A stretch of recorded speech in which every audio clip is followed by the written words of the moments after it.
What's going on, everybody? It's your boy Nerakius over here at Nerakius Gaming, and today I'll be talking about the new and improved stuff that is coming to the 1.6 update. In today's division video, we're going to be talking about gear talents, character talents, and also skills. Alright, now if you were not aware that the 1.6 full patch note has been released, alright, and I'll leave a link to that in the description below, but I'll be covering majority of that list right here on my channel, so make sure you hit that like button and subscribe to the channel if you haven't already, so that way you don't miss a beat. So without further ado, let's jump right into it. For a very long time, the mask Rejuvenated has been a very high anticipated and a very useful mask in PvP and in PvE. Now if you're not familiar with the mask Rejuvenated's talent, these are the talents on the Rejuvenate's mask in 1.1 all the way to 1.5. Consuming a medkit also removes all negative status effect. Now that is very good for PvP, seeing that if you are on bleed or you're on fire, all you have to do is pop a med kit and that status effect is no longer in effect. So for all you Rejuvenated mask lovers, I'm sorry to tell you that the mask is going to take a turn, but I could truly say it's not for the worst. Here's what the talents are going to look like for 1.6. Rejuvenated now gives 40% resistance to all status effect for 10 seconds when using this med kit. Now what does this mean? This actually is a good thing.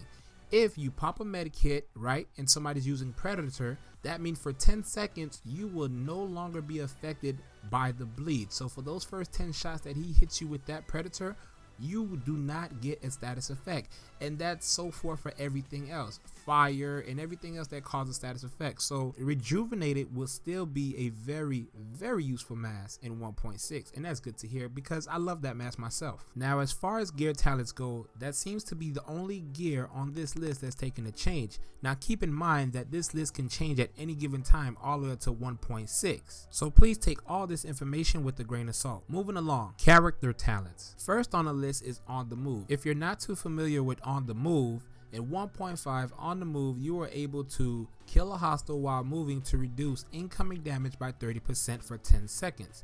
In 1.6 you will be able to kill a hostile while on the move and it will only reduce it down to 15%. Now this is kind of a major nerf due to the fact this was helpful in a lot of tanky build to make you feel a lot more tanky, and also for the ones who are not too tanky. So if you're running kind of like a 389 anywhere in that range to a 400 toughness, this right here will actually help you and give you that extra 30% boost to make you feel more tankiness and taking incoming damage when you're fighting an NPC or if you're fighting rogues. So we'll have to see how this plays out in the 1.6, but I don't think it's a major nerf, but it does play a factor. Next on the list we have Battle Buddy. This is also another talent that went very well with On the Move. In 1.5 Battle Buddy, you were able to pick up a down agent and reduce the incoming damage by 50% for 10 seconds. In 1.6 Battle Buddy, you will be able to pick up a down agent but only reduce the incoming damage to only 30%. Now that is not a major difference. Into my defense, I don't use Battle Buddy that much in the group, so I don't really know how that's gonna affect, but for more of some of you guys who do run like 2-man, 3-man, maybe that's be a big an effect to you guys in that sort of thing. The next talent on the list is Critical Save. Now to see Critical Save taking a nerf, it kind of bothers me just a little bit due to the fact I'm not only thinking of myself in this one, I'm thinking about a lot of other players that tends to run solo. Now Critical Save is one of those talents that I had active since the day of release of the division, and it has never changed. Okay, in 1.5 Critical Save, you are able to use a medkit during low health to increase damage resistance by 40% for 10 seconds. Now that is very helpful if you're a player that likes to run solo. But now in 1.6 you will use a medkit during low health to increase damage resistance by only 20%. That kinda is a major nerf in so many ways due to the fact that for the solo players that like to run solo, if they tend to get jumped in the dark zone by more than one player, then that's going to be a major factor. But we'll have to see how that plays out due to the fact a lot of other things have taken buffs and nerf in the game, and we'll just have to see when that comes out. Like I said, take all this information with a grain of salt. Some sound bad, some sound good. We'll just have to see when the release of the 1.6. Now the last talent on this list However you may take it, if they're getting buff or nerfed, is adrenaline. Now, adrenaline, in my own experience, I did not like it because I seen that it did not work for me. It seemed that you cannot take a bullet while popping a med kit, and that would not activate your overheal. So I really did not use adrenaline. But in the 1.5, you use a med kit when not at full health, it will grant you an overheal. Alright? Now in the 1.6, adrenaline will no longer apply an overheal. Instead, it replaces the instant heal of a med kit with a heal over time that can also apply while taking damage. So this sounds like this is more of a buff, because like I said, adrenaline to me did not work. If you got hit with one bullet while you pop that med kit, I never saw that green bar come across my screen. So I never used adrenaline. So I don't know, maybe you guys did. Maybe this is a buff or a debuff, I don't know. Next on the list we're going to be talking about is skills, as far as your sticky bomb, first aid, turret, and etc. Things in that sort. Alright, so let's move along. First thing we're going to talk about is sticky bomb. Sticky bomb is taking a change in the 1.6 and kind of a buff in my opinion, if you want me to be truly honest. Alright, sticky bomb, change flashbang mod to only have a flashbang effect. Okay, change proximity mod to have an EMP effect instead. And that is really good in my opinion, because the EMP stops the person from using their special skills. So they can't heal themselves, they cannot release any skills on you, they can't drop a shock turret. It basically demobilized the other player in PvP, which I kind of like that. But I'm kind of mad that the flashbang effect is kind of taken away a little bit, because that's kind of, you know, that was kind of the point of flashbanging. But anyway, and it also goes on to say it's adding a warning delay to the sticky bomb. This means that all sticky bombs will no longer detonate immediately, but after some time. Now they don't go on to say how long the delay is going to be before the sticky bomb can detonate. Hopefully it's not a 6 second, 7 second, because then that means the sticky bomb will be irrelevant now. If it's a 1 second, okay, cool, but I don't think Massive should make it any more than 1 to 2 seconds. All right, 2 seconds is even too much. I would say 1 second is pretty decent enough. Moving along, we're talking about the turret. All right, now this is not for all the turret, this is just for one in particular turret, and this is the shock turret. Shock turret will no longer deal any damage and only shock the enemy. So this is more based for a CC type of thing, a crowd control.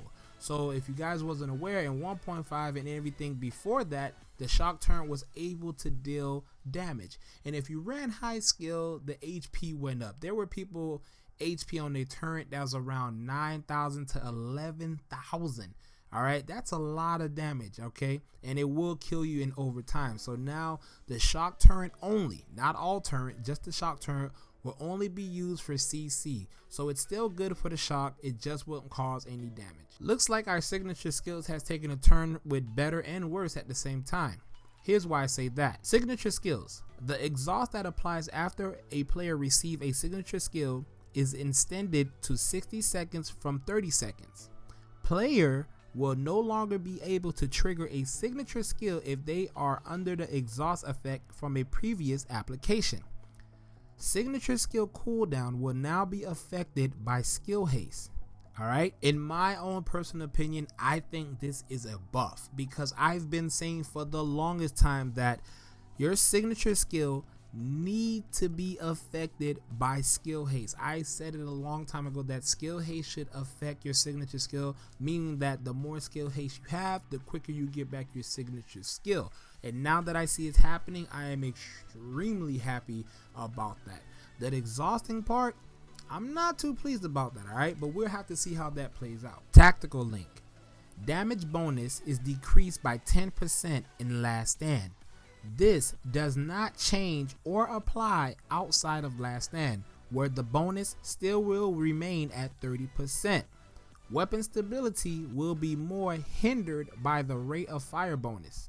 Skill haste gear bonus have been increased to 100%. Now this is a major thing right here, and you guys probably didn't see this. The reason why I said this is so major is due to the fact that I was also thinking about tactical link and PvP when we go in the Last Stand to the arena mode, when we're doing the domination mode. If somebody pops tac, I would say that's all you have to do to gun down the opposite team and be able to take over landfall whenever you decide. Seeing that it's been decreased to 10%, this will kind of balance things out a whole lot more. But in all, it still plays a factor in PvP when you just feel like PvPing in a dark zone. So I'm glad they did that. And let's not forget, not even to mention, to add insult to injury, your weapon stability now will be hindered by the rate of fire bonus. Alright, so this means that if you guys are not aware, when you pop attack, it gives your weapon an RPM buff, and you are still able to control your gun. But now, when you pop tack, it will kind of be all over the place. It's as if you were not using any mod and you just put high RPMs on it and it's just shooting all over the goddamn place. Alright, so we'll have to see how this plays out, but I don't think that's a major factor. I think the gun will still be able to be under its own control, and you'll be able to keep your aim and steady aim on a person and take them down with ease. All right, and there you guys have it. Let me know in the comment section below, was this a hit or miss for Massive when it came to changing the skills? Was this a debuff, or was it an all-in-all buff? Do some of the skills seem like they're going to work more properly, or do you think they're going to work improperly? Let me know in the comment section below. Don't forget to leave a like on this video. Also subscribe to my channel. We're almost at 1,000 subscribers, guys. We're almost there. Let's get there, baby. You feel me? All right, I'm gonna see you in the dark zone. See you when I see you. Peace.